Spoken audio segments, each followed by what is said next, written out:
The stagecoach dust had not even settled when Lydia Langston realized that the man she had trusted with every secret she owned had just handed those secrets to the very enemy she had been running from for 3 years. She stood on the sun-cracked platform of the Redemption Creek depot with her hands trembling, and her jaw locked so tight she thought her back teeth might shatter. The telegram in her hand was dated 2 days ago. 2 days. Which meant Harlan Graves had known she was coming to Redemption Creek before she had even stepped onto the southbound stage in Abilene. Which meant someone had told him. And the only man in the world who had known her exact route, her exact timeline, and the exact reason she was running had been the man she had called a friend. Franklin Howe, her father's attorney, the man who had managed the Langston estate after the death of her parents, the man who had handed her the inheritance paperwork with one hand and apparently sold her location to Harlan Graves with the other. The betrayal sat in her chest like a rifle ball that hadn't fully penetrated, just lodged itself between two ribs and made every breath a new act of damage. She crushed the telegram in her fist and looked down the single main street of Redemption Creek, Texas. The year was 1882. The town was half-built and fully hostile-looking, all warped timber and sun-bleached canvas awnings and men who watched a woman arrive alone with eyes that calculated rather than welcomed. The air smelled of horse manure and red clay dust and the distant promise of rain that never quite arrived. She had 4 bags, a large leather travel trunk, a carpet bag, a smaller valise with her documents and money, and a canvas satchel that held everything left of the life she had built in the 3 years since her parents died in a carriage accident outside of St. Louis. 4 bags. No one to help her. No one expecting her. No one in this entire dusty, hostile, beautiful, lawless stretch of West Texas who owed her a single thing. She picked up the canvas satchel and hooked it over her left shoulder. She grabbed the handles of the carpet bag with her right hand.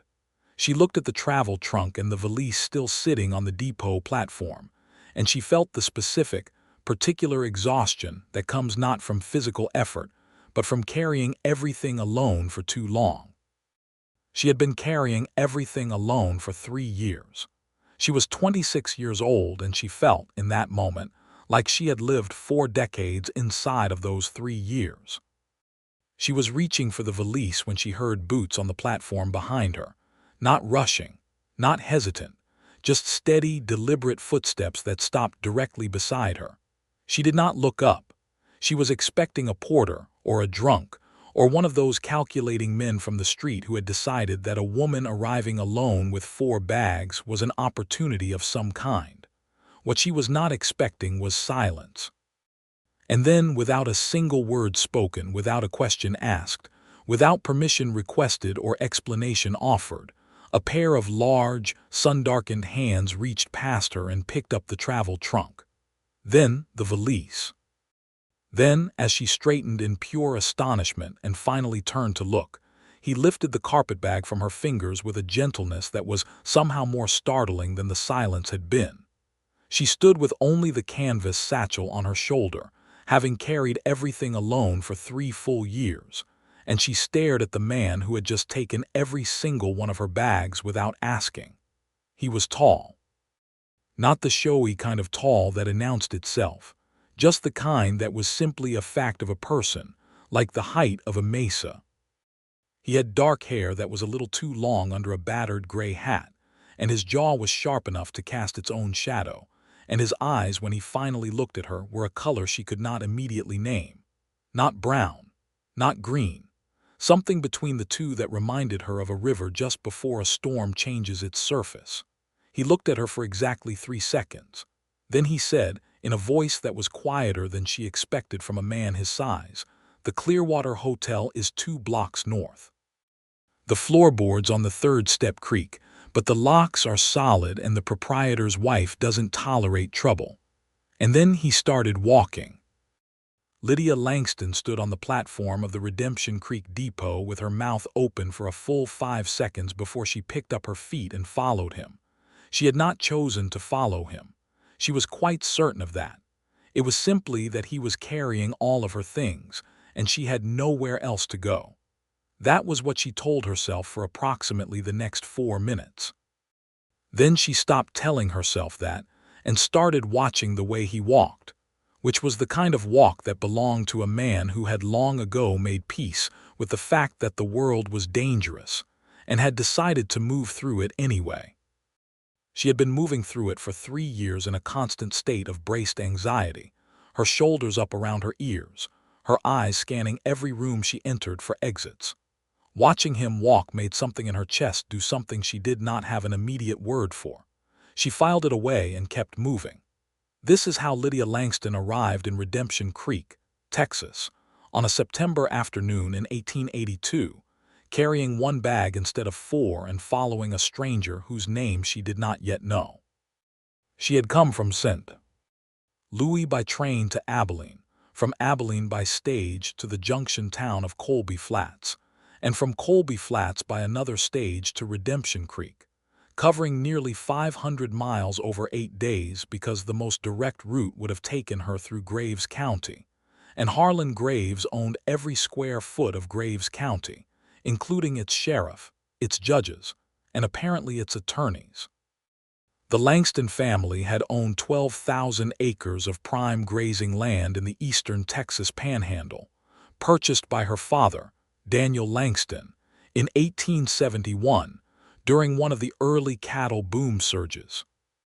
Daniel Langston had been a meticulous man, cautious with money and very careful with paper, and when he and his wife Cecilia had died in 1879 in that carriage accident, the land should have passed cleanly to his only child, Lydia.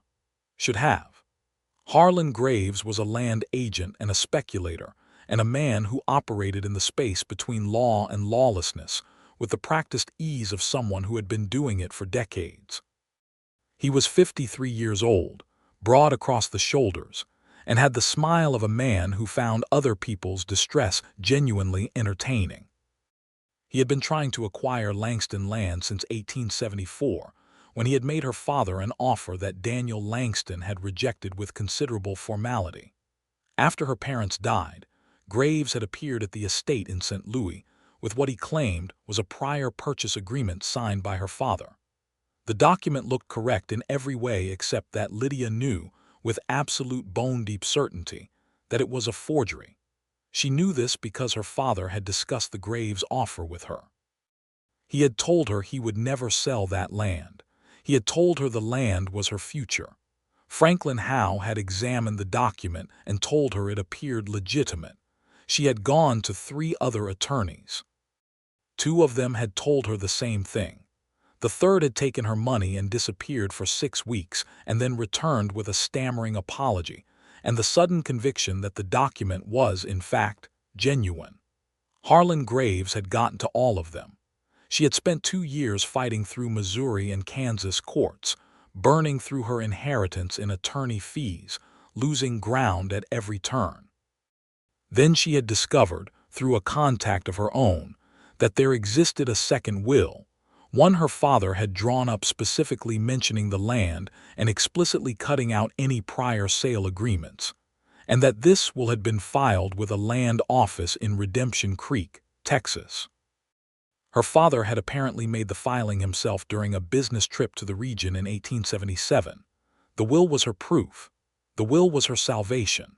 The will was sitting in a land office in Redemption Creek, and Harlan Graves did not yet know exactly where she was going or why, only that she had left St. Louis heading south. Or so she had believed, until that telegram on the depot platform. Now she knew that Graves knew exactly where she was. She had perhaps days before his men arrived.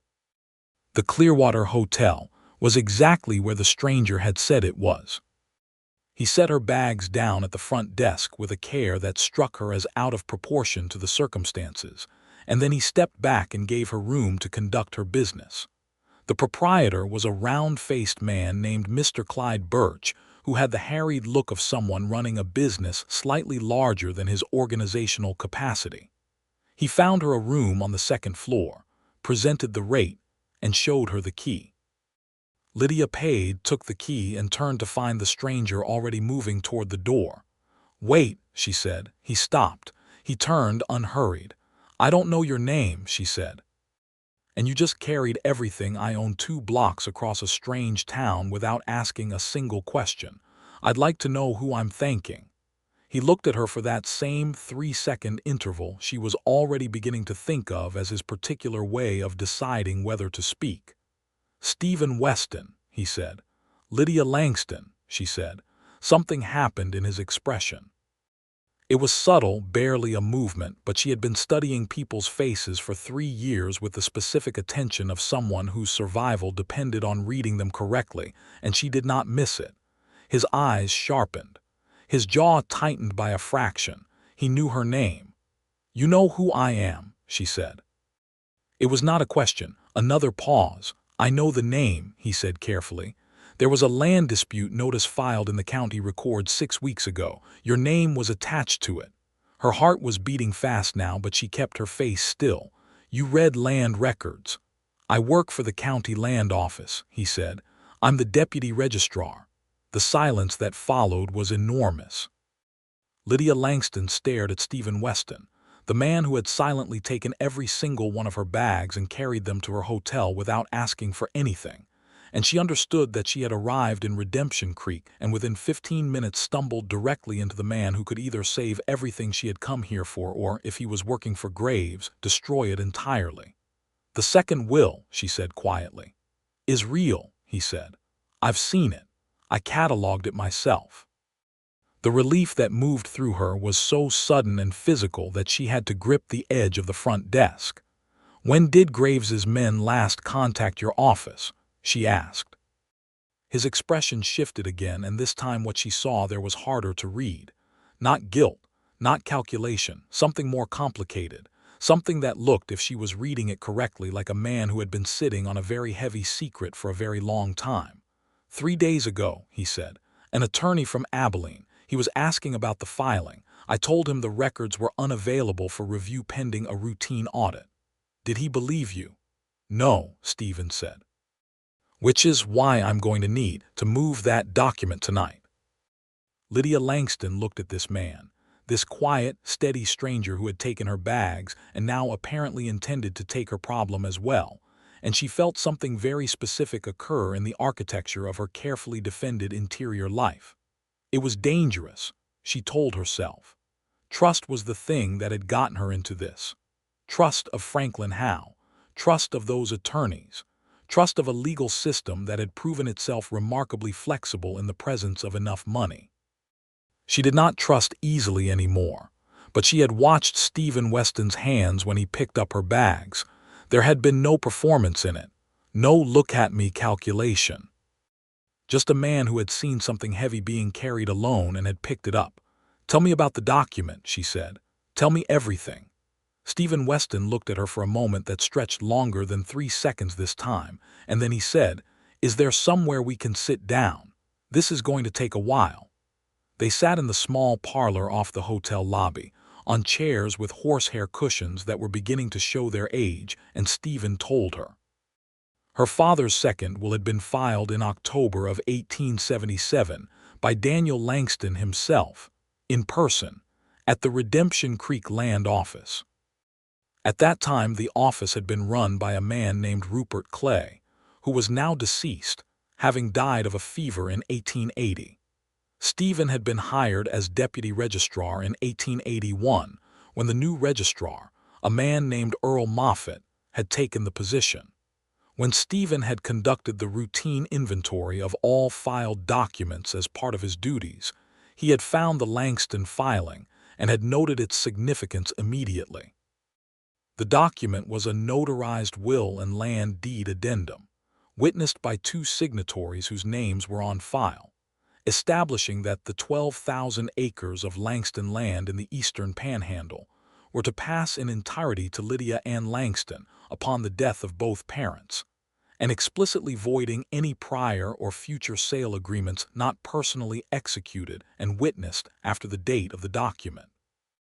It was, as Stephen put it with a calm that suggested he had thought about this a great deal, an absolutely unambiguous legal instrument that would destroy Harlan Graves's claim in any court with the integrity to read it plainly.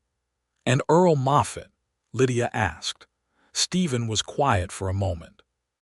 Earl Moffat received a very generous deposit in the Redemption Creek Bank 3 weeks after Graves's attorney came through. There it was, the dark pattern she had been watching repeat itself for 2 years, money moving into the pockets of every man who stood between her and her rightful inheritance. "He'll file it wrong," she said. "Moffat will find a way to misfile it, damage it, claim it never existed." "He'll try," Stephen said, "which is why I photographed it." She looked at him. "6 weeks ago," he said, "when I saw the notice about the land dispute and your name attached to it, I used the registrar's own dry plate camera, the one he uses for property surveys. I have 3 clear photographic copies of every page of that document. They're not in the land office." "Where are they?" "Safe," he said, and something in the way he said it told her that the location of those photographs was the one piece of information he was not yet prepared to share, even with her. She found she respected that rather than resenting it. A man who was careful with secrets was a man who understood that secrets had weight and consequence. "You've been protecting this document," she said slowly, "for 6 weeks, without knowing if I was ever going to come for it." "Someone was going to come for it eventually," he said. "It was the right thing to do." Lydia looked at him in the fading afternoon light that came through the parlor's single window, and she thought about the concept of people who simply did the right thing because it was the right thing, without expecting reward or recognition, and she thought about how rarely she had encountered that quality in the years since her parents died, and she thought about how tired she was of carrying every single thing alone. She did not say any of that. She said, "We need to get to the land office tonight." "Not tonight," he said. "Moffat works late on Tuesdays and this is a Tuesday. We go in when we know the office is empty, tomorrow morning early before he arrives." "And if Graves's men reach town before tomorrow morning, then we have a different problem," Stephen said, "but I don't think they're here yet. I've been watching for unfamiliar horses and unfamiliar faces for 3 days. Your stagecoach arrived ahead of the schedule I expected. That buys us time." She studied his face again. "You were at the depot waiting for me," she said. He did not deny it. "I was at the depot waiting to see who arrived." "How did you know I was coming?" "The land dispute notice in the county filing listed your last known address in St. Louis. I wrote to you there 4 weeks ago explaining what I'd found. I never received a reply." She understood immediately. "Franklin Howe," she said. "He was managing my correspondence from that address. He intercepted your letter." Something moved in Stephen's expression. Not surprise exactly, more like confirmation of a suspicion he had not wanted to confirm. "Then Graves has known about the document."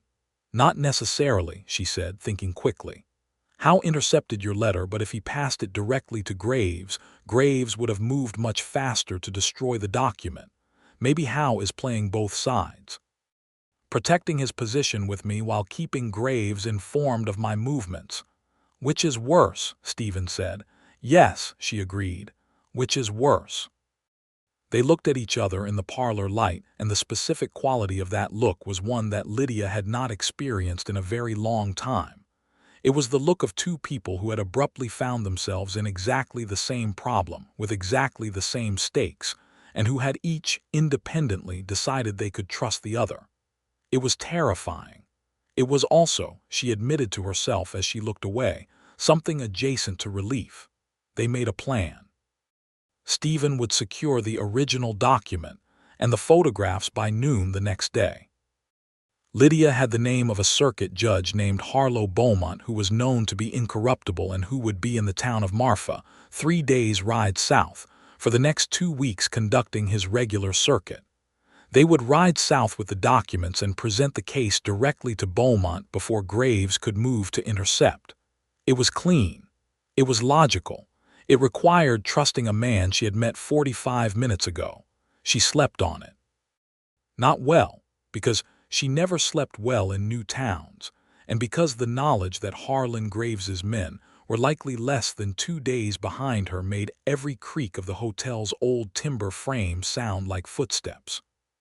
But she slept, and in the morning she felt the particular sharpness that comes from having made a decision and being ready to act on it.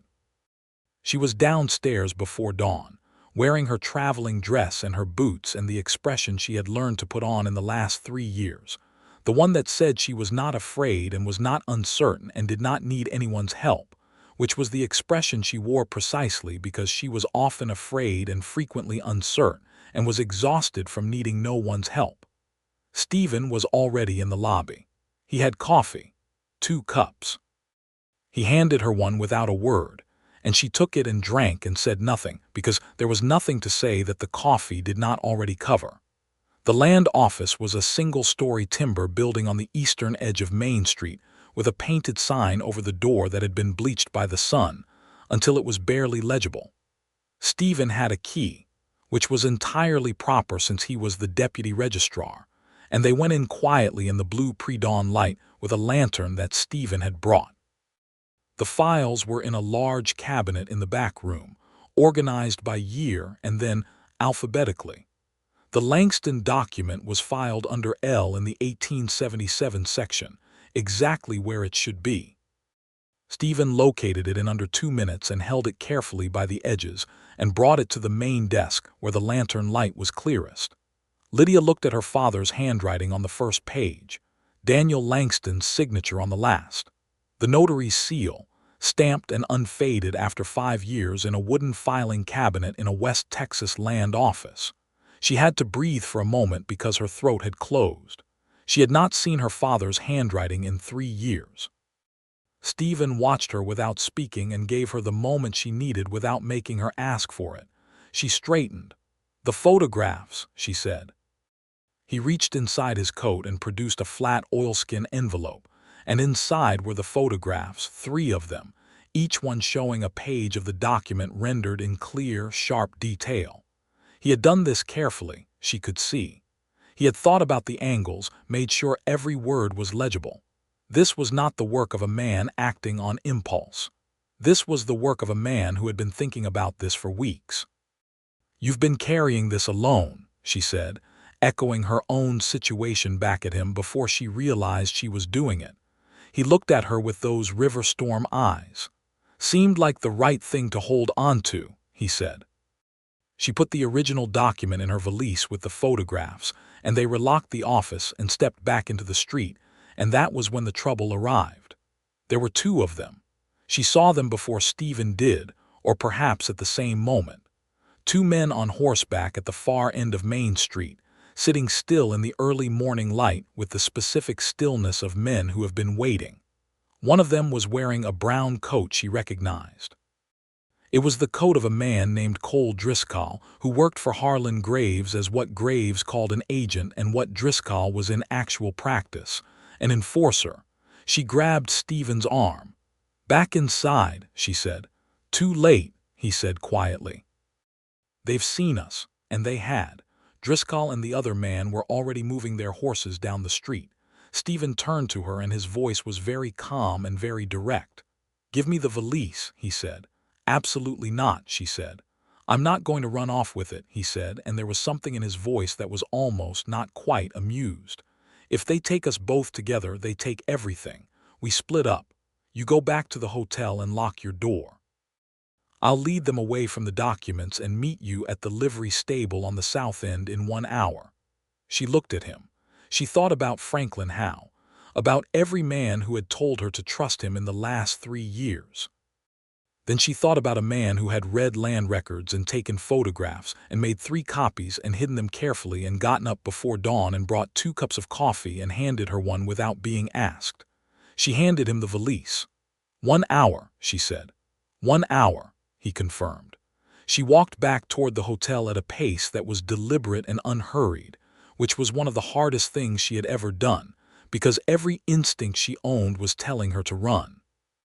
She heard hoofbeats change direction behind her, which meant Driscoll had gone after Stephen, and she kept walking and did not look back. She went to her room.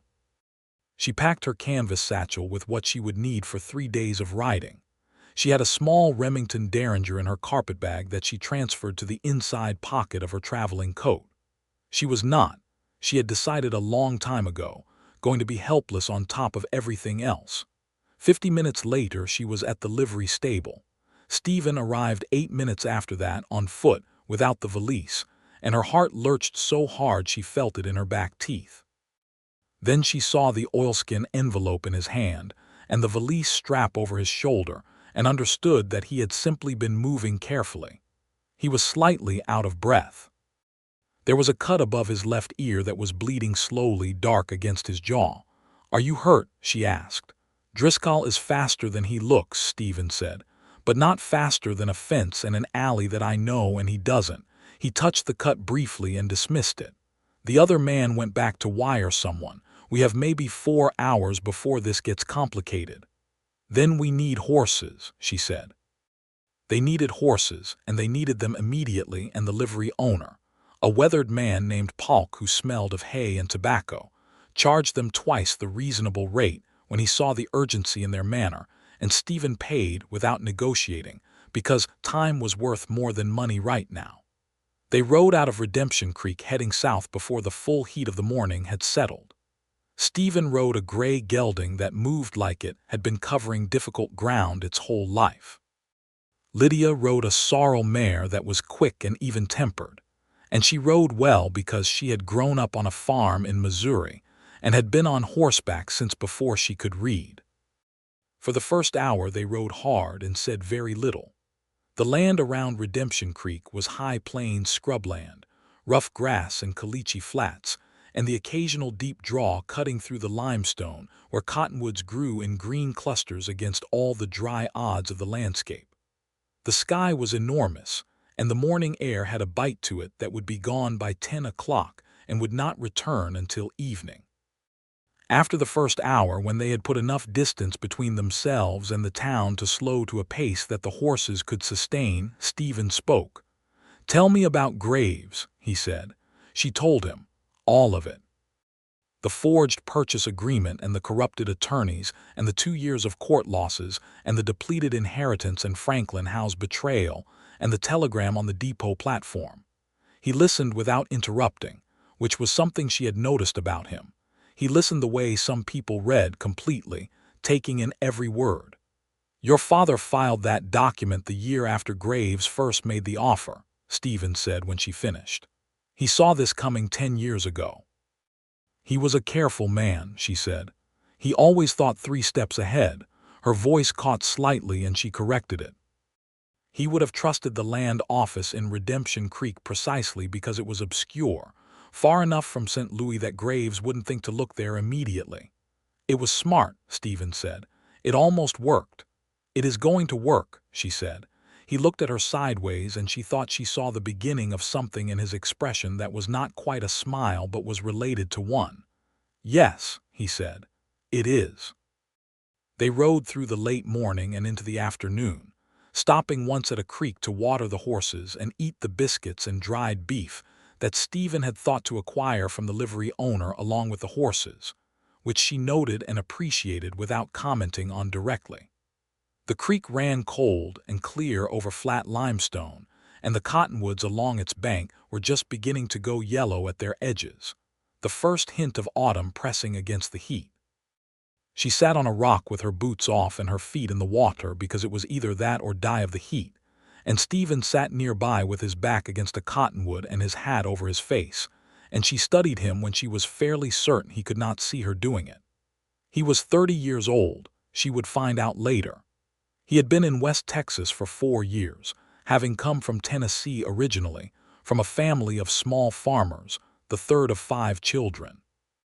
He had educated himself in law through reading, partly self-directed and partly through a correspondence course with a law school in Nashville that he had never had the money to attend in person. The deputy registrar position in Redemption Creek was, he would tell her, a step toward eventually practicing law, if a modest one, in a place where formal credentials were somewhat less critical than competence. He had dark circles under his eyes that suggested he had been sleeping about as well as she had. He had the hands of a man who had done physical labor for most of his life, and then spent the last several years reading documents, a combination that produced hands that were both strong and surprisingly precise. She noticed this because she had been watching his hands since the moment he had reached past her on the depot platform and taken her bags with such perfect, uncalculated gentleness. She was doing it again, noticing things she should not be cataloging with this much attention. She put her boots back on. They made camp that first night in a draw where the limestone walls cut the wind, and a stand of cedar provided both firewood and cover. Stephen built a small, clean fire and they ate and sat with their coffee, and the sky above the draw was impossibly full of stars, the kind of sky that existed only in places far enough from any city that there was nothing to dilute the darkness. "Why did you take my bags?" she asked. He looked at the fire. "You were carrying 4 bags and you were alone and the platform was uneven and the trunk was clearly heavy," he said. "You didn't ask." "You didn't need to be asked," he said. "You needed someone to just do it." She was quiet for a long moment. "I've been doing everything alone for 3 years," she said. "I know," he said. "You carry it in your shoulders." She stared at him. "What does that mean?" "You hold your shoulders up like you're expecting to catch whatever falls," he said. "Like you've been catching things by yourself for so long that your body has learned to brace for the impact before it even comes." She did not know what to do with that observation. It was the most precisely accurate description of her interior life that anyone had ever produced, and he had derived it entirely from watching her posture. "You're very observant for a land office clerk," she said. This time the not-quite smile was more pronounced. "Deputy registrar," he said. "My apologies," she said.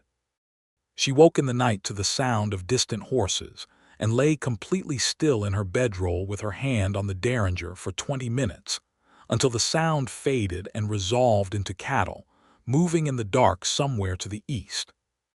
Stephen was sitting up across the dead fire with his rifle across his knees, and she thought he had probably been awake for longer than she had, listening. "Cattle," he said quietly. "I know," she said. "I heard them change direction."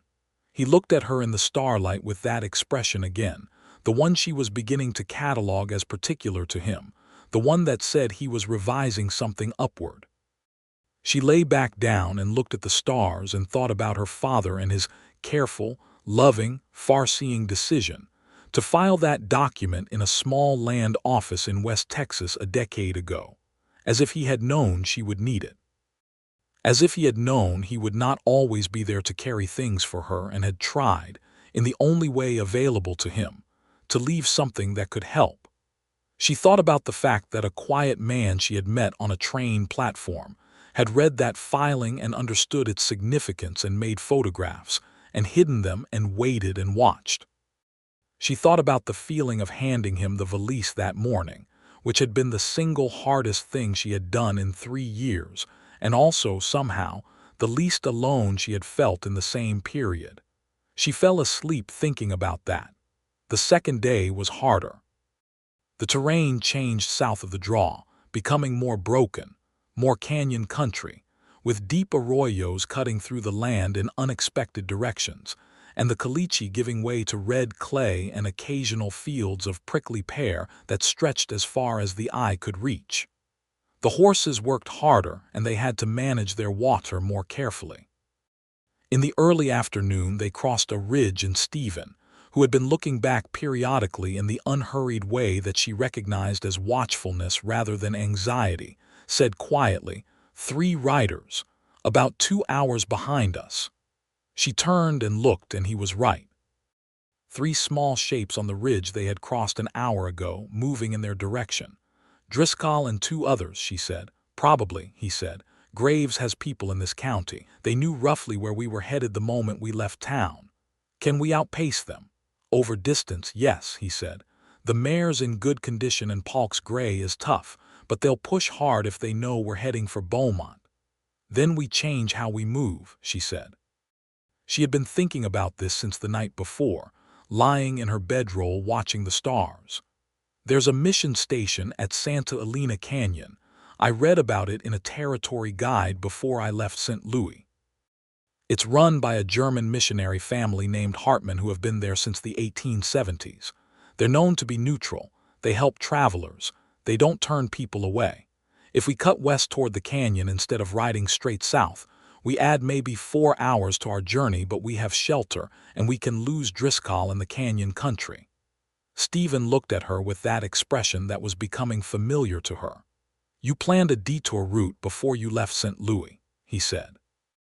I planned 17 detour routes before I left St. Louis, she said. I have been thinking about this trip for months. I have the territory survey maps in my saddlebag, he said.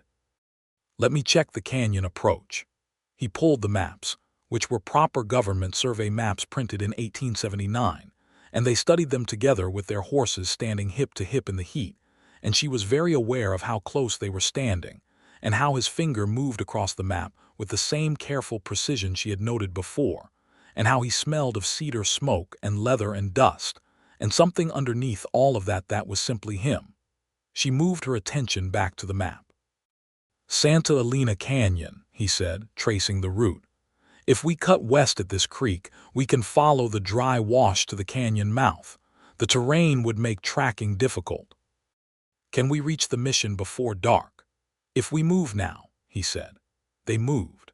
The ride west and then south was through some of the most dramatic country Lydia had ever seen, great limestone escarpments dropping away into arroyos so deep and shadowed that they looked like cuts in the earth made by something enormous. The walls layered in colors that ranged from cream to deep red to a gray-green where moisture had worked its way into the rock over centuries. The prickly pear gave way to lechuguilla and ocotillo, and the occasional desert willow growing at the edge of a dry wash, with a tenacity that seemed entirely disproportionate to the available resources. She loved it. She had not expected to love it, but she did. The rawness of it, the scale of it, the way it refused to be anything other than exactly what it was. You like this country, Stephen said, watching her look at the escarpments. It doesn't apologize for itself, she said. He looked at the escarpments too and nodded, and she thought he understood exactly what she meant.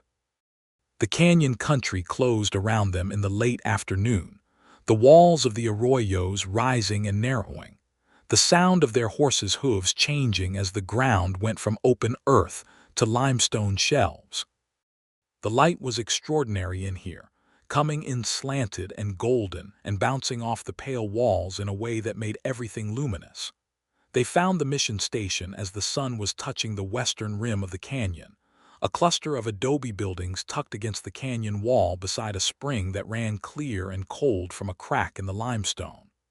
There was a garden, improbably green and goats, and the sounds of people going about the business of an evening. The Hartman family was what the territory guide had said they were. The elder Hartman, whose name was Friedrich, was a broad-shouldered man of perhaps 60, with a white beard and eyes that were both sharp and genuinely kind. His wife Marta ran the household with the efficiency of someone who had been doing things under difficult conditions for a long time, and had gotten very good at it. There were 2 adult children and a young hired hand, and a number of mission-connected Apache families, who camped nearby, in a relationship that Friedrich Hartman explained had been built over years of careful, mutual respect and absolute honesty.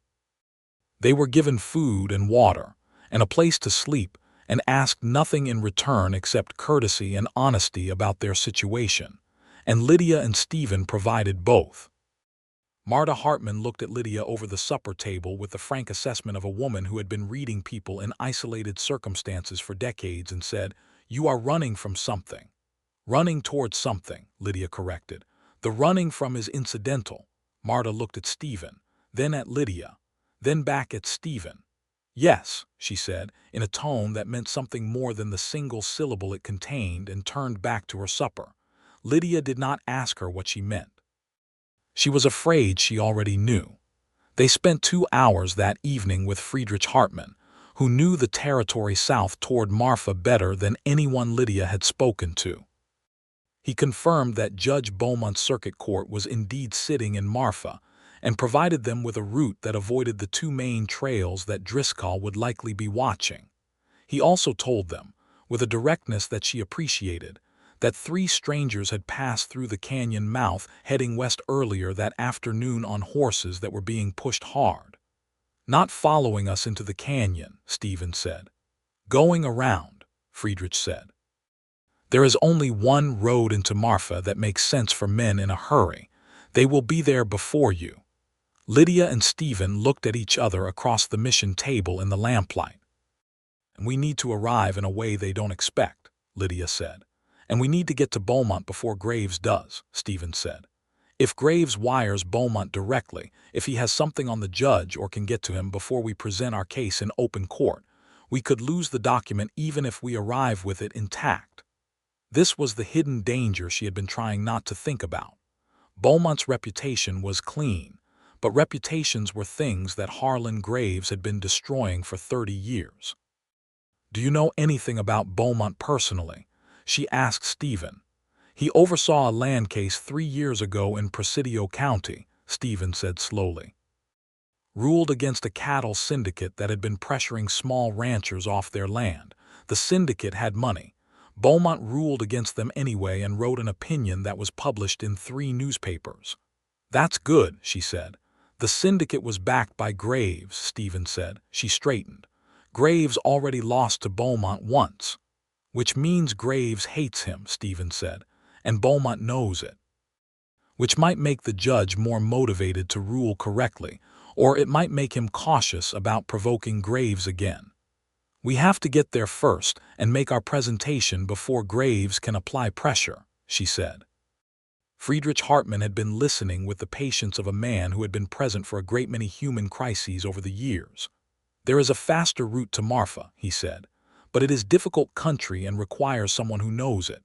My son Johann can guide you as far as the Chinati foothills. He knows every pass." They left at first light. Johann Hartmann was 22, lean and sun-darkened, with his father's directness and a knowledge of the terrain that was frankly astonishing. He moved through the broken canyon country at a pace that seemed reckless, but proved to be simply confident, picking routes through arroyos and over ridges that would have been invisible to anyone who hadn't traveled them repeatedly. They covered ground that would have taken a day and a half on the regular trail in just over 8 hours. The country was brutal and beautiful in equal measure, the Chianti Mountains rising to the west in shades of purple and blue, the flatlands below them scattered with the pale dusk green of creosote. By mid-afternoon, they could see Marfa in the distance, a small collection of buildings in a high basin that seemed to float above the surrounding plain.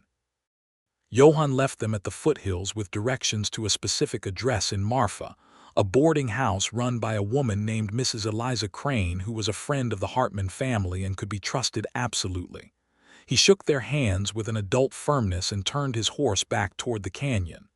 "Tell your father we're grateful," Lydia said. "He knows," Johann said. "He always knows when he's done the right thing," and he rode off.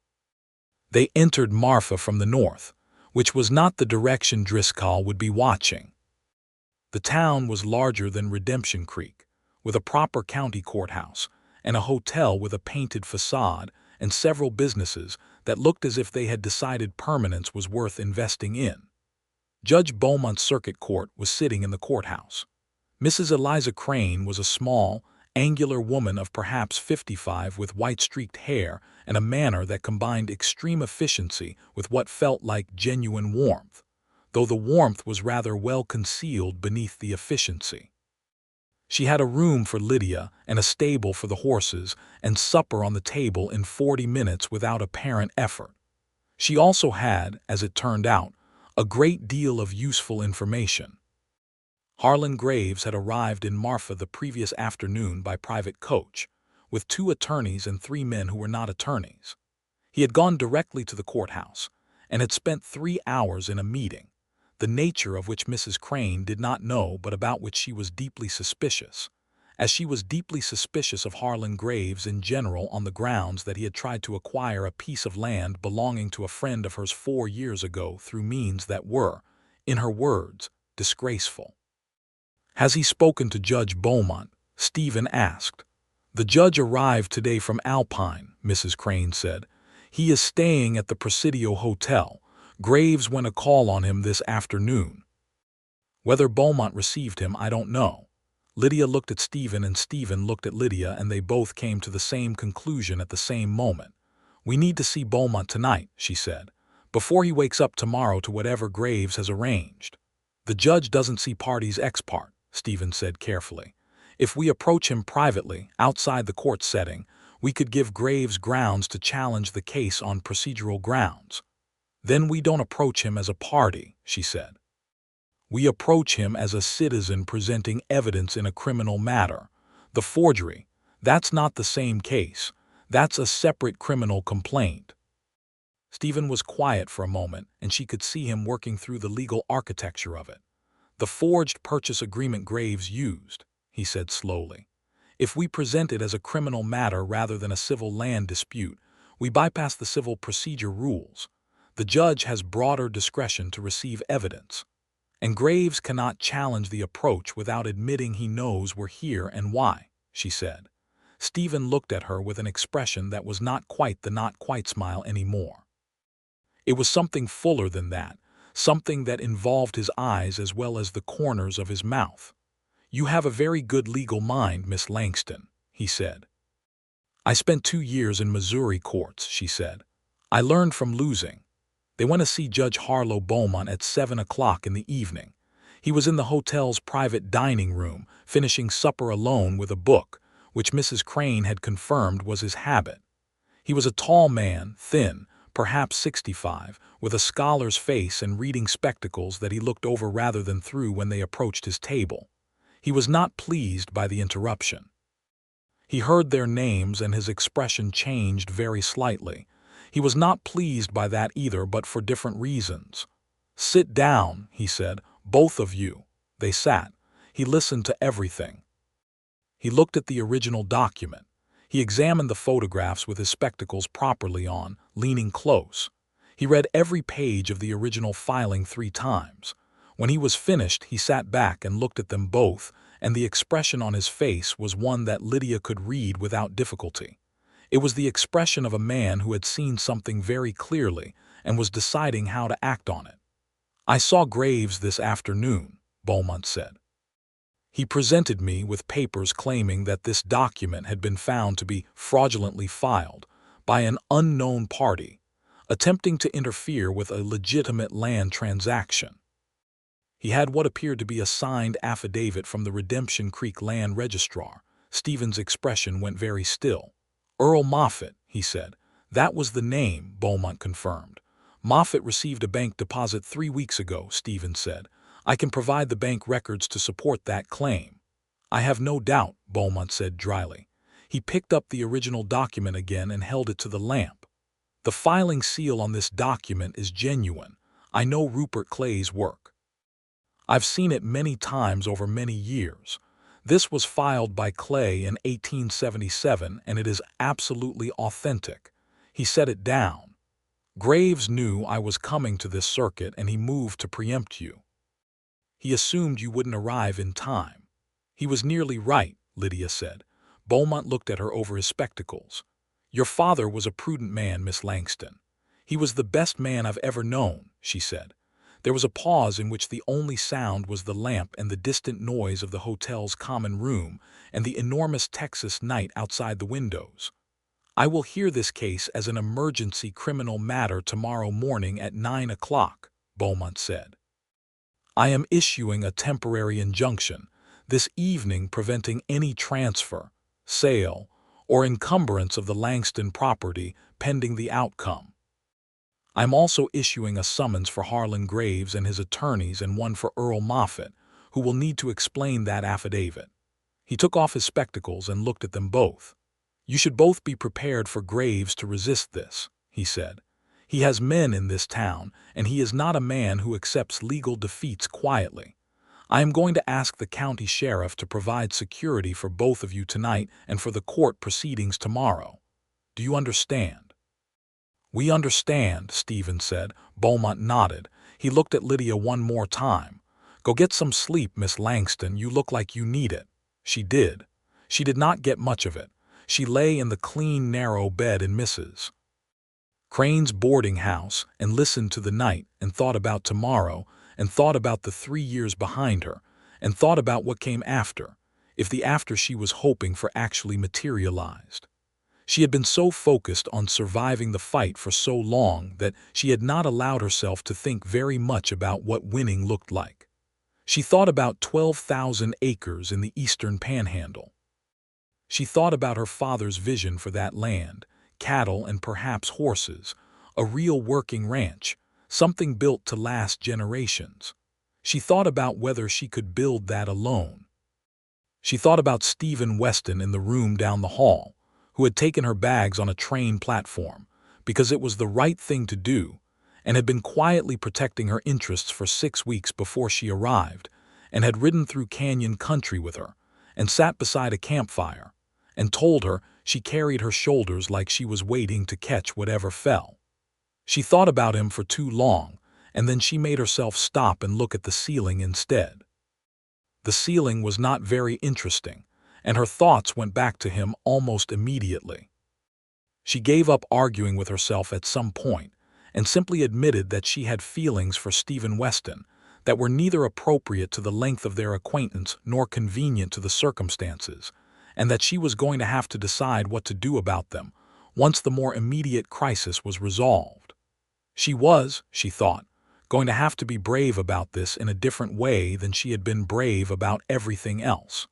She fell asleep on that thought. The morning was bright and cold, the high Marfa Basin catching the autumn air in a way that made your breath visible, and the distant mountains impossibly clear. Lydia dressed carefully, choosing her best traveling dress, the dark blue wool that had belonged to her mother and that she had altered to fit herself because she was going into a courtroom and she wanted to look like what she was, a woman with a legitimate claim and the documentation to prove it. Stephen was at the breakfast table. He looked at her when she came in, and whatever he saw in her expression, he said simply, "We're going to win this." "I know," she said. She believed it, and the believing of it felt different from the hoping she had been doing for 3 years. It felt solid. It felt shared. They walked to the courthouse together. Harlan Graves was already there. He was standing outside the courthouse doors with his 2 attorneys, and he saw them coming, and his face did something ugly, and then resolved itself into the practiced smile that she associated with him, the one she had been looking at across various courtrooms and meeting rooms for 2 years. "Miss Langston," he said. His voice was smooth and warm and made her skin crawl. "What a determined woman you are. You've come all this way for nothing, I'm afraid." "Step aside, Mr. Graves," she said. His eyes moved to Stephen. "And who is this? Your hired hand?" "Stephen Weston," Stephen said.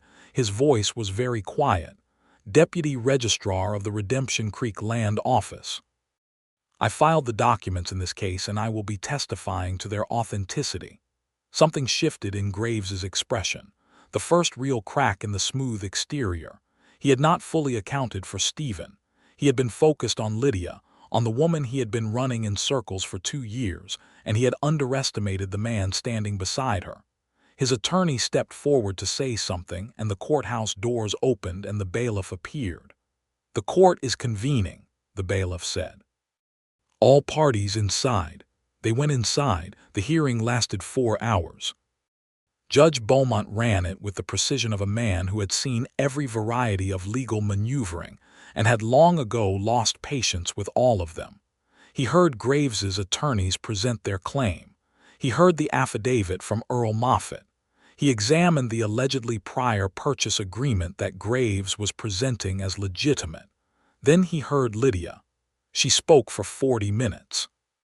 She was composed and clear, and she had been living with these facts for 3 years, and she knew every detail of them with a thoroughness that no amount of attorney preparation could have achieved, because this was not her case to her, it was her life. She presented the timeline. She presented the evidence of Franklin Howe's dual role. She presented the bank records that Stephen had telegraphed for from the Redemption Creek Bank that morning, which had arrived by return wire within 2 hours because the bank manager, apparently, had been waiting for someone official to ask. Then Stephen testified. He spoke with the quiet authority of a man who had spent 4 years reading and cataloging every land record in a county and understood the filing system better than anyone alive. He walked Beaumont through the authentication of the 1877 document. He explained the photographic copies. He provided his own written assessment of Moffat's affidavit, which, he said with careful professional understatement, contained at least 3 claims that were factually inconsistent with the physical evidence of the document itself. Graves's attorneys objected. Beaumont overruled them. Graves's attorneys objected again. Beaumont overruled them again and looked over his spectacles at the senior attorney in a way that communicated, without words, that there was a finite number of times this was going to be permitted before consequences arrived. Cole Driscoll was not in the courtroom. She had not seen him since the first morning in Redemption Creek. She noted his absence as something to keep in mind. At noon, Beaumont called a recess of 1 hour. Lydia and Stephen sat on a bench in the courthouse corridor and ate the sandwiches that Mrs. Crane had packed for them in a cloth napkin, because Mrs. Crane was the kind of woman who anticipated this type of situation, and they did not say very much because they had both said everything they needed to say. After a while, Stephen said, "Your father would be proud of you." She looked down at her hands. "I've been trying to be what he raised me to be," she said. "Sometimes that felt like the only clear thing I had." "It was enough," Stephen said. She looked at him. He was looking ahead at the courthouse wall, but she could see his jaw working slightly in the way she had learned meant he was choosing words carefully. "What happens after?" she asked. He turned to look at her then, and whatever he saw in her expression made him set down his sandwich. "What do you want to happen after?" he asked. "I want to go home," she said. "To the Panhandle, to the land. I want to build what my father envisioned." "That's a large piece of land for one person," he said.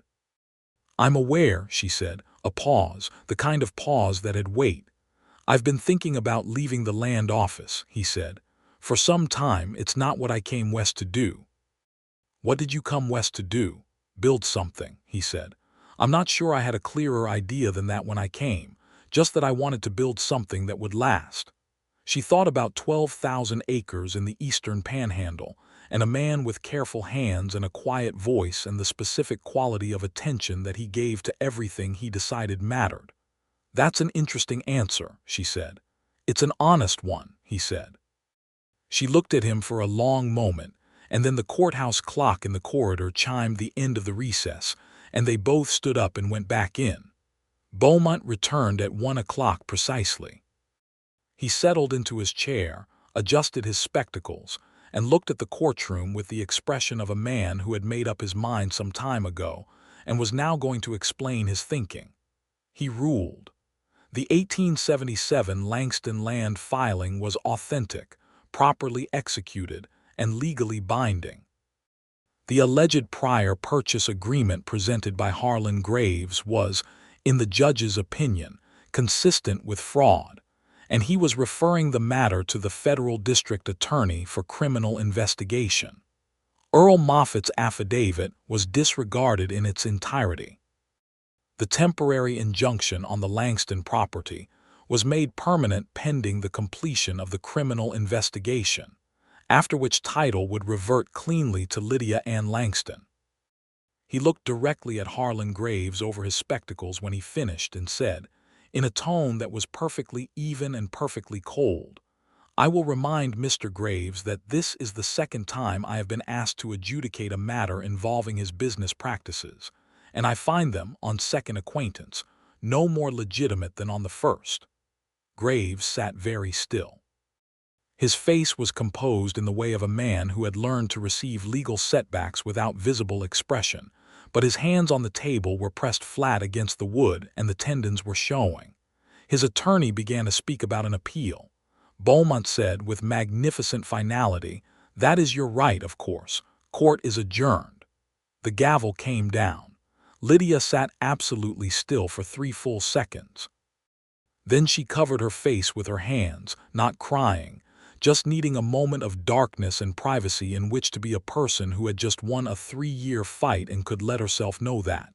She felt a hand on her shoulder, steady, quiet, not asking anything of her, just there.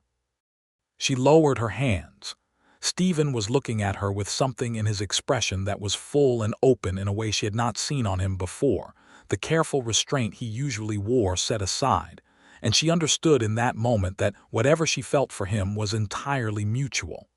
"We should go," she said, because Graves was still in the room and she was not going to be undone in front of him. "We should," he agreed. They left the courthouse into the brilliant Marfa afternoon, and Lydia stopped on the courthouse steps and looked at the sky and took a breath that went all the way down to the bottom of her lungs for the first time in 3 years. "It's over," she said. "The legal part," he said. "Graves will appeal and it will take time, but the injunction holds and the criminal referral changes the game for him. His attorneys are going to advise him to settle rather than face fraud charges. How long for the appeal process? Could be a year, could be more. Then I need to go to the Panhandle," she said. "I need to be on the land, occupying it, making it clear that I intend to hold it and that I am not going anywhere." "That's sound legal strategy," he said. "And also just what I want," she said. He looked at her. The afternoon light was doing something extraordinary with the colors in his eyes, turning them more green than brown against the high blue sky. "I'd like to come with you," he said. "If you'll have me." She looked at him. He was very still, the way he went still when something mattered, and she had learned to read that stillness as the thing it was, the particular vulnerability of a person who does not ask for things easily and has asked anyway. "There's a lot of land," she said, "and a lot of work." "I know," he said, "and it might be a year before the legal situation is fully settled. I know, and I'm not easy to work with," she said honestly. "I have strong opinions about most things. I've noticed," he said, and this time the smile was complete, full and real and changing his whole face, and she thought she had never seen anything quite as worth arriving at as that smile. "Then yes," she said, "come with me." They shook hands, which was sensible and practical, and also made her heart do something operatically inappropriate, and then they walked back to Mrs. Crane's boarding house to begin making plans. There was a great deal to arrange.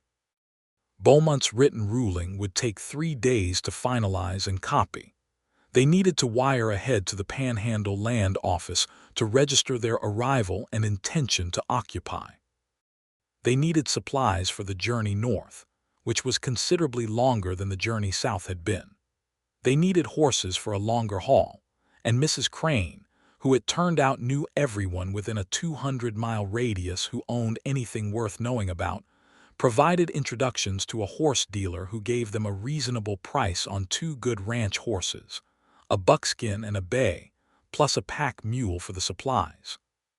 In the 3 days they spent in Marfa waiting for the official court documents, things shifted between them in the way that things shift when 2 people have been through something difficult together and are no longer operating under immediate crisis, which tends to reveal the texture of a person more clearly than ordinary circumstances allow.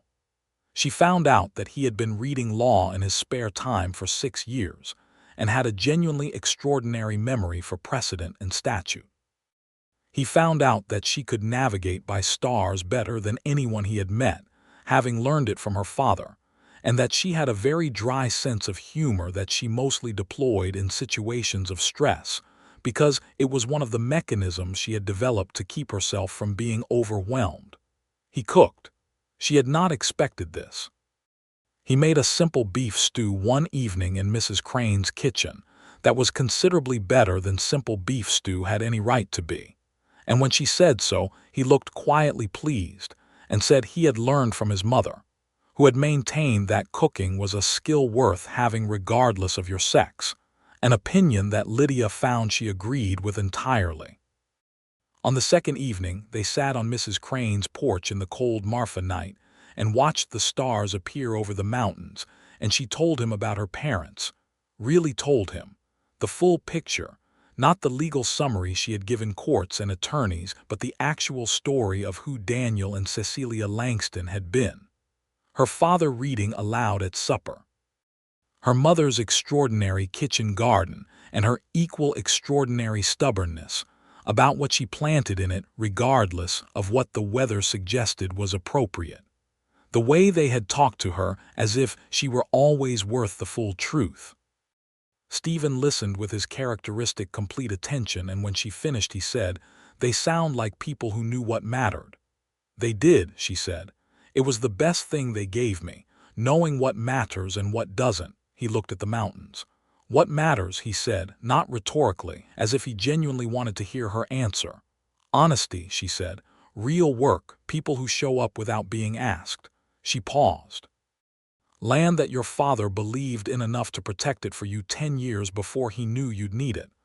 People who carry heavy things so you don't have to carry them alone," he said quietly. She looked at him. "Yes," she said, "that." A long, still moment in which the cold mountain air moved around them and the stars were relentless overhead. "Lydia," he said. He never used her first name without a particular quality of attention attached to it, and she had noticed this from the beginning. "Stephen," she said. "I want to be clear about my intentions," he said, with the careful precision that was entirely him. "I came to Redemption Creek 4 years ago without any clear plan beyond building something that would last. I have been sitting in that land office cataloging other people's claims on pieces of ground that meant something to them, and I have been doing the right thing with their documents, because that seemed like the least I could do in the circumstances. But I have not been building anything myself." He paused, and she waited. "Until 6 weeks ago when I found your father's filing and I understood what it was," he said. "And I started doing something that was, I will admit, somewhat outside the strict requirements of my professional duties. I started protecting it, not because it was my job, because it was the right thing to do, and because whatever it meant to you, whoever you were, you deserved to have it intact when you arrived." "And then I arrived," she said. "And then you arrived," he confirmed. "And you were carrying 4 bags and you were alone and you had the shoulders of someone who has been catching everything for too long, and I thought that I would very much like to help with that. Not because you need it. You are the most capable person I have met in 4 years in West Texas. But because there is a difference between capable and alone, and no one who carries things the way you do should have to carry them without anyone who gives a damn whether the load is shared." She looked at him in the starlight, and she thought about 3 years of courts and attorneys and betrayal and loneliness and 4 bags on a depot platform and a pair of steady hands that had simply reached past her and picked them up. She reached over and took his hand. He went still, the way he did when things mattered, and then he turned his hand over and held hers, and that was all. Just that. For a long time in the cold night, with the stars over the mountains and the distant sound of Marfa settling into sleep. "I give a damn," she said quietly, "about the load being shared, and about who it's shared with." "Good," he said. His voice was quiet and warm, and she felt it more than she heard it. She rested her head on his shoulder because she had been upright and braced for 3 years, and he was warm and solid, and had earned this measure of her trust in every way she knew how to measure trust, and she was tired of standing perfectly straight alone. His free hand came up and rested against her hair very gently, the way he did everything, with a care that was never performed and never demanded and was simply what he was. They sat there for a very long time. The 3rd day came, and with it Beaumont's final written ruling, which was everything it needed to be: clear, unambiguous, legally airtight. They had 4 certified copies made, 1 for Lydia's records, 1 for the Panhandle Land Office, 1 for the federal district attorney regarding the fraud investigation, 1 deposited with the courthouse in Marfa for the record. Graves's attorneys had formally filed notice of appeal, as expected. Beaumont's injunction remained in force throughout the appeal process, which meant the land was Lydia's to occupy and manage while the legal machinery ground through its remaining motions. Stephen was confident, based on his reading of precedent and the strength of the underlying documents, that the appeal would ultimately fail. He was also confident that the fraud investigation, if the federal attorney pursued it with any seriousness, would occupy Graves's attention more immediately than the appeal. On the morning they left Marfa heading north, Mrs. Crane packed them a basket of provisions sufficient for several days, and stood on the porch to see them off with the expression of a woman who had witnessed a great many departures, and distinguished this one as significant. "Come back and tell me how it ends," she said to Lydia. "It's not ending," Lydia said. "It's starting." Mrs. Crane smiled, which was a more substantial event than her usual expression suggested was possible. "Even better," she said. "Come back and tell me how it goes." They rode north, and the country opened around them, the narrow mountain basin of Marfa giving way to the high plains that stretched in every direction under a sky that seemed to expand the farther north they went. The air was clean and cold, and the light had the quality of late September in high country, that long golden light that makes even ordinary things look considered and specific. They talked, which was something she had not done, really talked, with another person in 3 years without the conversation being driven by strategy or need. They talked about the land and what she intended to do with it, and she found that he had opinions about cattle breeds and grass management and water management that were not opinions she expected from a man who had been reading legal documents for 4 years. And when she asked about this, he told her about growing up on a family farm in Tennessee, where every conversation at supper had involved land management in one form or another.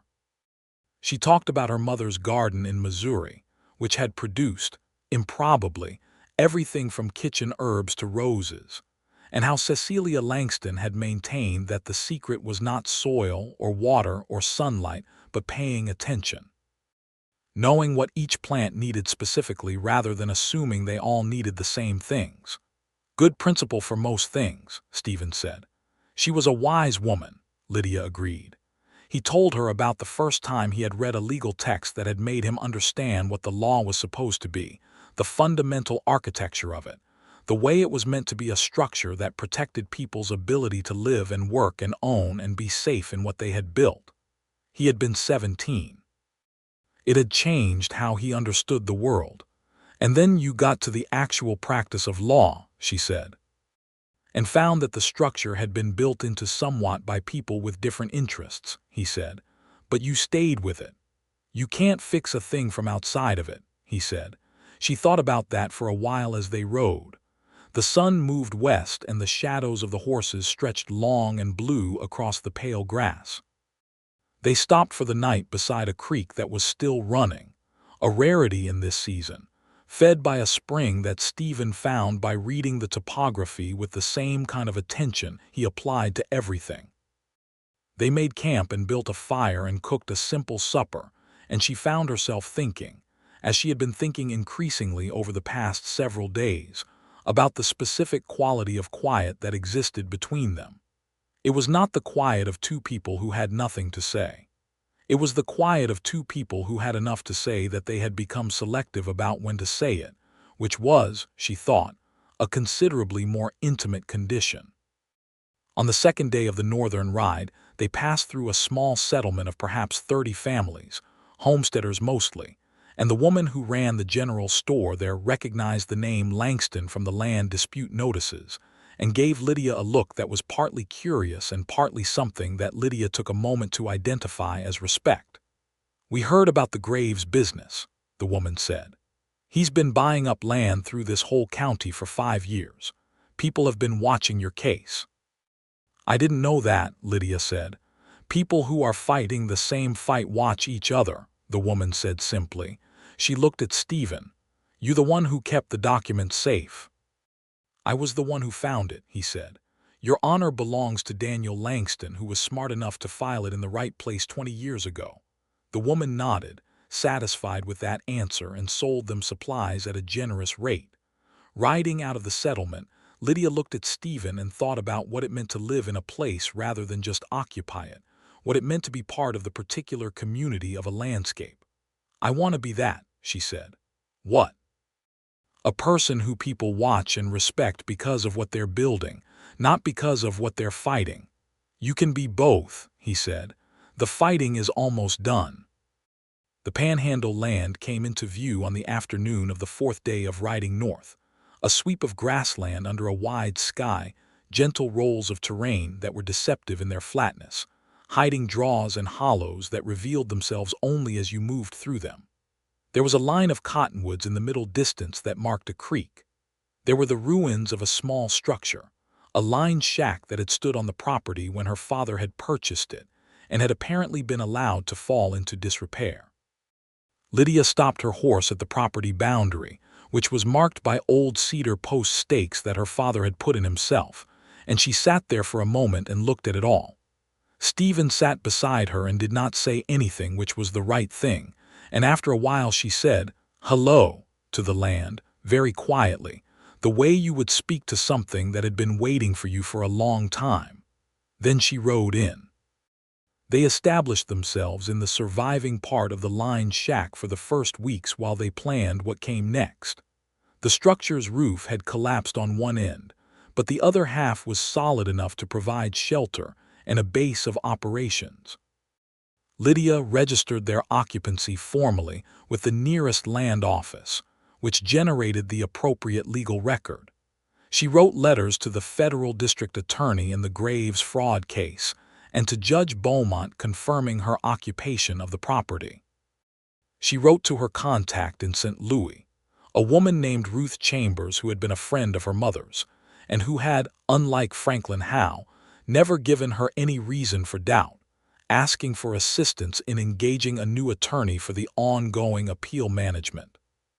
Stephen helped with all of it and also, in the same quiet way he did everything, began managing the practical matters of the property, surveying the boundary markers, clearing the lined shack, identifying the water sources, assessing the grass quality in the various sections of the land.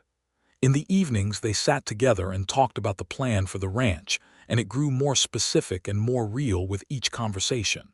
She knew what she wanted. He knew how to build it. Between them they had the vision and the capability and the particular kind of trust that had been built under pressure and tested by real stakes and had held. On a Saturday evening in mid-October, 6 weeks after she had arrived on the platform of the Redemption Creek Depot with 4 bags and a crushed telegram in her hand, Stephen Weston sat beside Lydia Langston at a fire in the middle of her father's land and said, with the directness that was entirely him, "I would like to ask you to marry me." She looked at him. "I am not asking because of the land," he said. "I have no designs on your property, legal or otherwise. You could ask me to leave tomorrow and I would go, and I would still spend whatever time it took to see the appeal through on your behalf, because that's the right thing to do and because your father's filing deserves to be honored. I'm asking because I want to spend the rest of my life in the presence of a person who knows what matters and acts accordingly, and I have not, in 30 years, met anyone who does that more completely than you do." She looked at the fire for a moment. "You took my bags on a depot platform without asking," she said. "Yes," he said, "before you even knew who I was or what I was carrying them for." "Yes." "Why?" she asked, not because she did not know the answer. Because she wanted to hear him say it. He looked at her with those river storm eyes and said, "Because you were carrying them alone and you shouldn't have had to." She looked at him for a long time. "Yes," she said, a pause. "Yes, I shouldn't have had to, or yes, you'll marry me." "Both," she said. He reached over and took her face in his hands with the same gentleness that had characterized everything he had ever done with them, and he kissed her very gently and then not very gently at all. And the fire crackled, and the Panhandle night was cold and enormous and full of stars, and the cottonwoods moved along the creek in the distant dark. They were married in November in a small ceremony in the nearest town, Garfield Springs, with Mrs. Crane in attendance, having traveled 3 days north specifically for the occasion, because she said she had been waiting for a story that ended properly, and she intended to witness it. The Hartman family sent a letter. Johann Hartman sent a carved wood box with an intricacy of craft that suggested he had been working on it for some time. The ranch took shape over the next year. They built the main house themselves with hired help, a proper timber and adobe structure with large windows to take advantage of the light, and a wide porch on the south side where you could see the land rolling away in the long afternoon gold. They acquired cattle, a foundation herd of good Hereford stock that Stephen had researched extensively before they made the purchase. They hired 2 ranch hands, men named Martinez and Cole, who were both competent and honest, qualities that Lydia had learned to value more than any others in a person. The appeal in the Graves case was decided in their favor in early 1884, 14 months after Beaumont's original ruling. The federal fraud investigation had produced exactly the pressure that Stephen had predicted, and Graves's attorneys had quietly counseled their client that continuing the appeal risked amplifying the criminal exposure significantly. The appeal was withdrawn, and the title to the 12,000 acres of Langston land was confirmed in its entirety to Lydia Langston Weston. She received the news by telegraph on a cold February morning, standing in the kitchen of the ranch house she and Stephen had built, and she read the telegram 3 times and then put it on the table and stood at the window and looked at the land. Her father's land. Her land now. Stephen came in from outside, stamping cold from his boots, and took one look at her face and knew. He crossed the room and put his arms around her from behind, and she held the telegram in both hands and they looked at the land together through the window. "He won," she said. "He just took 10 years to do it." "You won," Stephen said. "He set the pieces. You played the game." She turned around in his arms. He was smiling, the full smile that she still thought of as the destination she had not known she was traveling toward on that dusty September afternoon in Redemption Creek.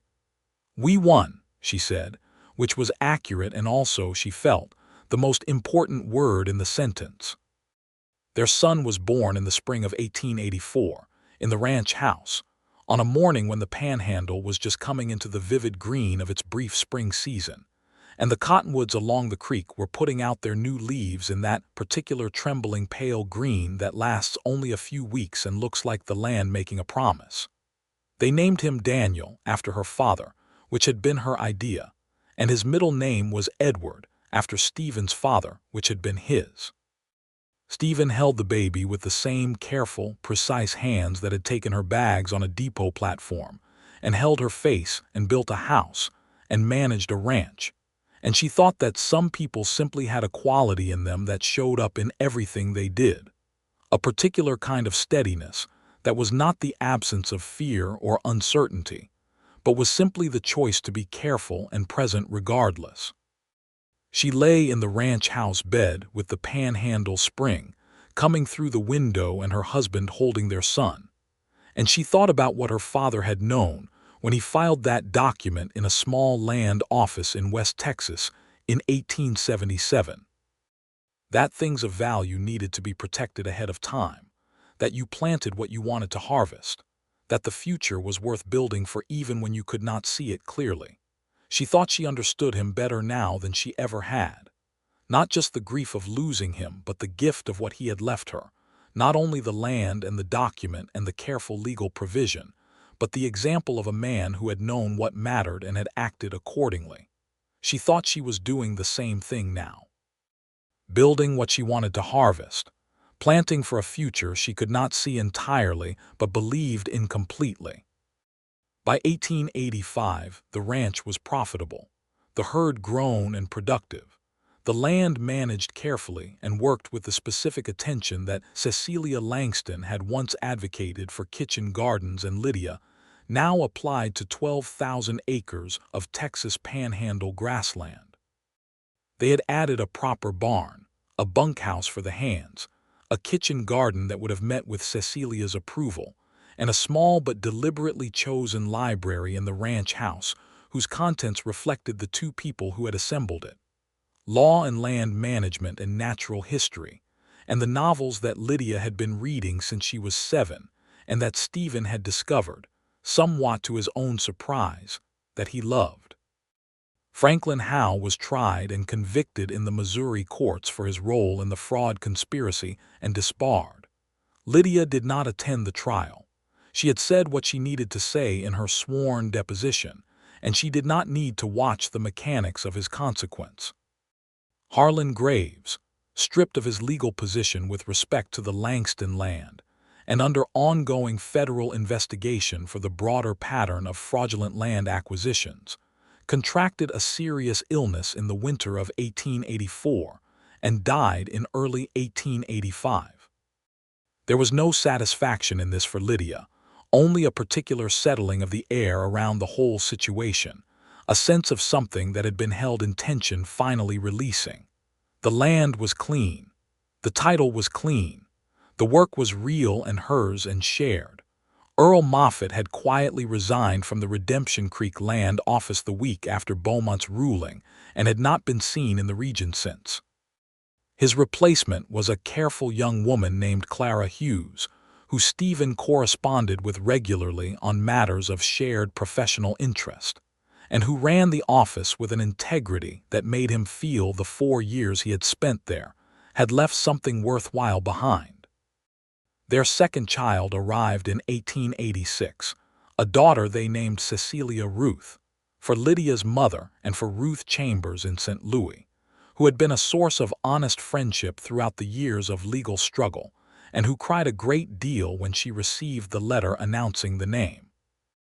Daniel, 2 years old by then, treated the arrival of Cecilia with the mixture of suspicion and fascination that elder children typically bring to siblings, and within 6 weeks had appointed himself her primary protector in the specific way of small children who have decided that something is theirs to look after.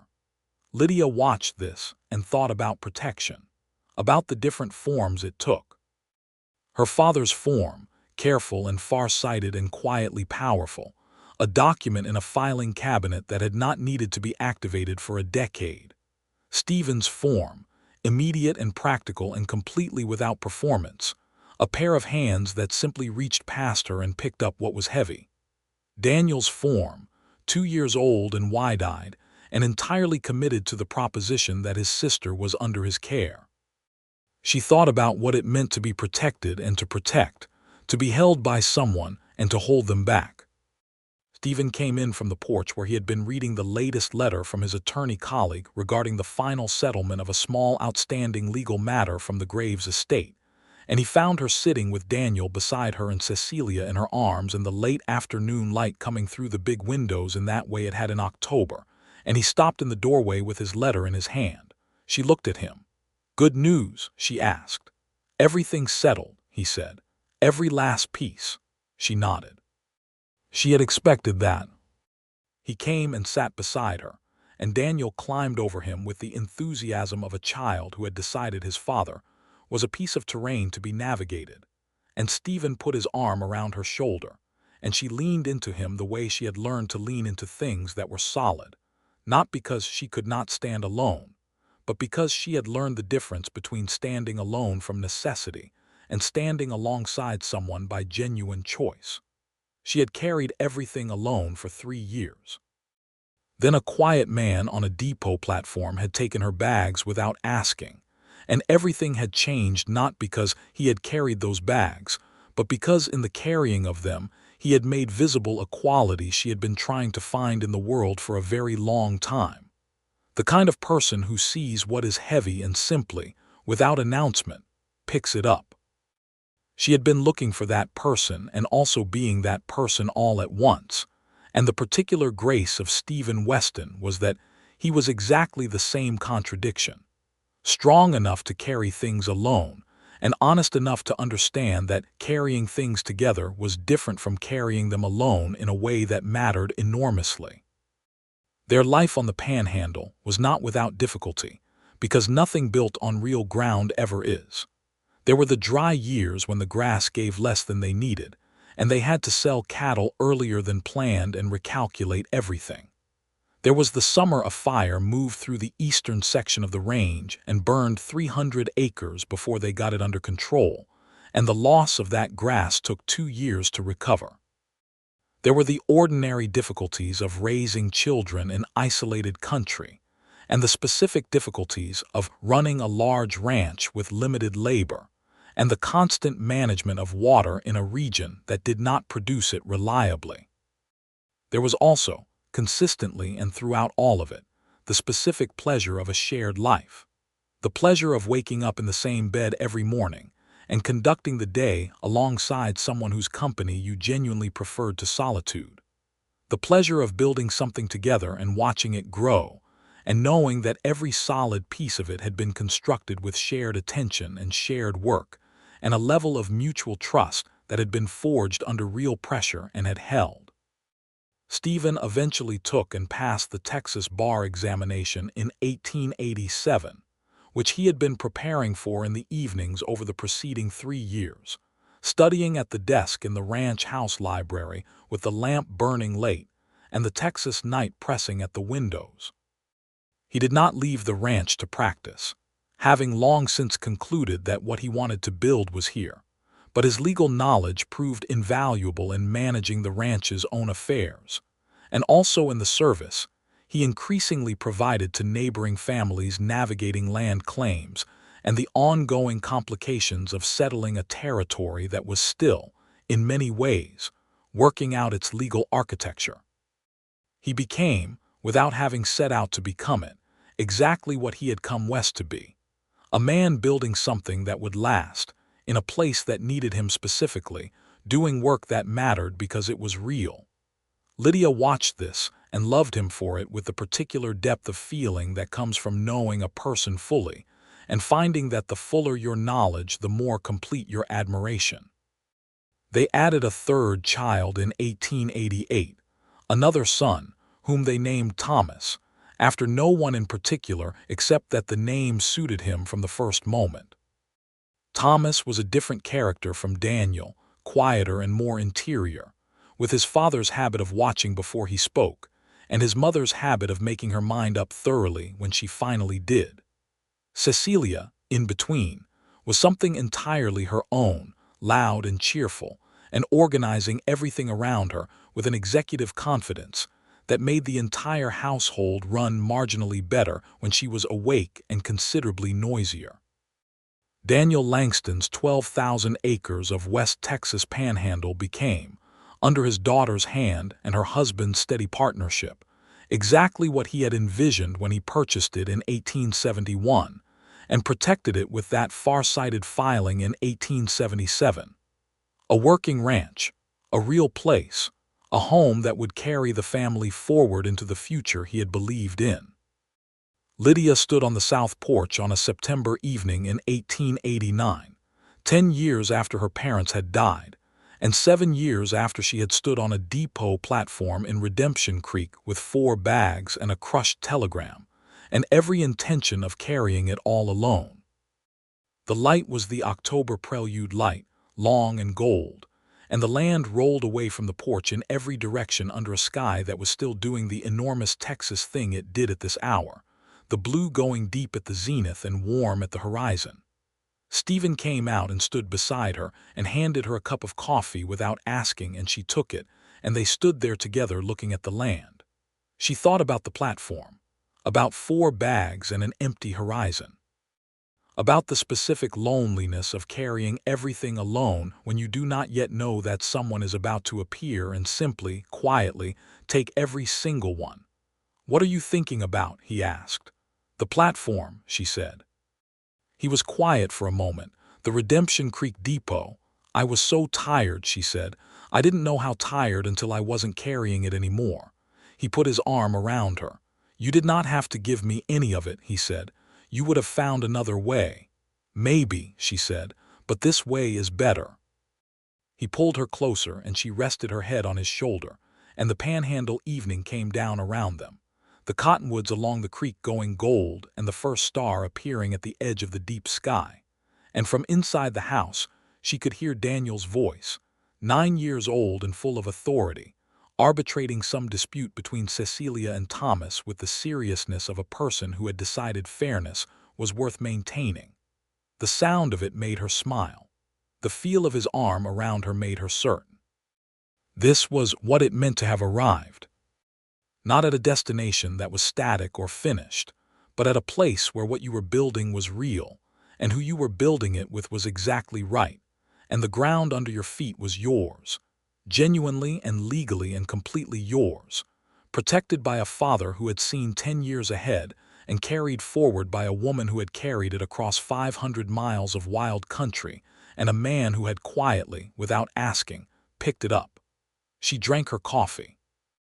The star at the edge of the sky was joined by a second, and then a third, and the panhandle night opened its full architecture above them, infinite and cold and blazing, and they stood together on the porch of the house they had built on the land that was hers and watched it arrive.